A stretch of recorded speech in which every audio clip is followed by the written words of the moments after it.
Christmas കഴിഞ്ഞു, new year എത്താൻ ഒറ്റ ദിവസം മാത്രം. ഇപ്പോഴും ദുരിതക്കയത്തിൽ നിന്ന് കരകയറാതെ കിടക്കുകയാണ് ആലപ്പുഴയിലെ താറാവ് കർഷകർ. പക്ഷിപ്പനിയെ തുടർന്ന് 8 മാസം മുൻപ് കൊന്നൊടുക്കിയ താറാവിന്റെ ഒന്നും നഷ്ടപരിഹാരം ഇനിയും ആ പാവങ്ങൾക്ക് കൊടുത്തിട്ടില്ല.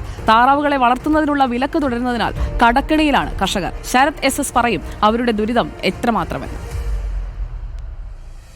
ക്രിസ്മസും ന്യൂ ഇയറും ഒക്കെ താറാവ് കർഷകരെ സംബന്ധിച്ചിടത്തോളം പ്രതീക്ഷയുടെ നാളുകളാണ്. പക്ഷേ ഇത്തവണത്തെ ക്രിസ്മസ് താറാവ് കർഷകർക്ക് ഒരു പ്രതിസന്ധിയുടെ ദിവസമായിരുന്നു എന്നുള്ളതാണ്. അതായത് നേരത്തെ 8 മാസം മുൻപായിരുന്നു പക്ഷിപ്പനിയെ തുടർന്ന് താറാവുകളെ കൊന്നൊടുക്കിയത്.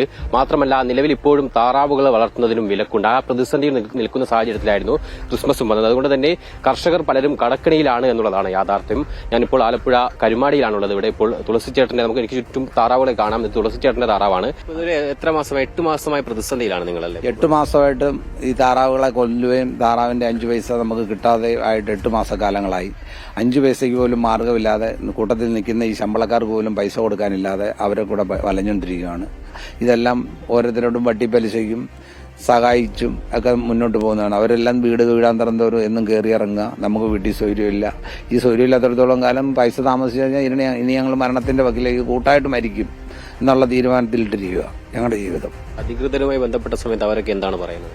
അവർ ബന്ധപ്പെടുന്ന സമയത്ത് എല്ലാവരും ഈ അടുത്ത ദിവസം ബന്ധപ്പെട്ടപ്പോൾ പറഞ്ഞു ഉടനെ പൈസ തരാമെന്ന് പറയുന്നുണ്ട്. എന്ന് തരും എപ്പോൾ തരുമെന്നൊന്നും പറയുന്നില്ല. നമുക്കിപ്പം മറ്റൊരാളോട് പൈസ മേടിച്ച് നമ്മുടെ ആവശ്യം സാധിച്ചിട്ട് അവരോട് പോലും നമുക്കൊരു ദിവസം പറഞ്ഞ് നമ്മുടെ വീട്ടിൽ നിന്ന് അവരെ ഒന്ന് ഒഴിവാക്കി ഇറക്കി വിടാൻ പോലും പറ്റത്തില്ല. ഞാൻ കഴിഞ്ഞ പ്രാവശ്യം 8723 താറാവിന് കൊന്ന എനിക്ക് 11000 താറാവുണ്ടായിരുന്നത് വ്യക്തിയാണ്. ഈ സാധനം ഇവർ കണ്ടുപിടിച്ച് ഇത് പക്ഷിപ്പനിയാണോ ഇല്ലയെന്ന് കണ്ടുപിടിക്കുന്നതിനും വരെ ഇത് ചത്തു തീരുന്നതിനൊന്നും അവർ അതിനുള്ള കണക്കൂട്ടലോ കാര്യങ്ങളോ ഒന്നുമില്ല.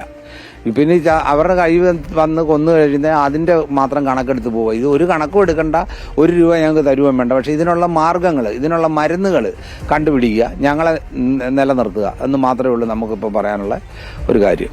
തുളസിച്ചേട്ടനെ പോലെ കണ്ണീരിൽ ക്രിസ്മസ് കഴിച്ചുകൂട്ടേണ്ട അവസ്ഥയിലായിരുന്നു താറാവ് കർഷകർ ഒന്നടങ്കം. സർക്കാർ അടിയന്തരമായി ഇടപെട്ടില്ലെങ്കിൽ ജീവിതം വഴിമുട്ടുന്ന അവസ്ഥയിലാണ് കർഷകർ ഉള്ളത്. വീഡിയോ ജേർണലിസ്റ്റ് സജിത് കുമാറിനൊപ്പം റിപ്പോർട്ടർ ശരത് SS, ആലപ്പുഴ.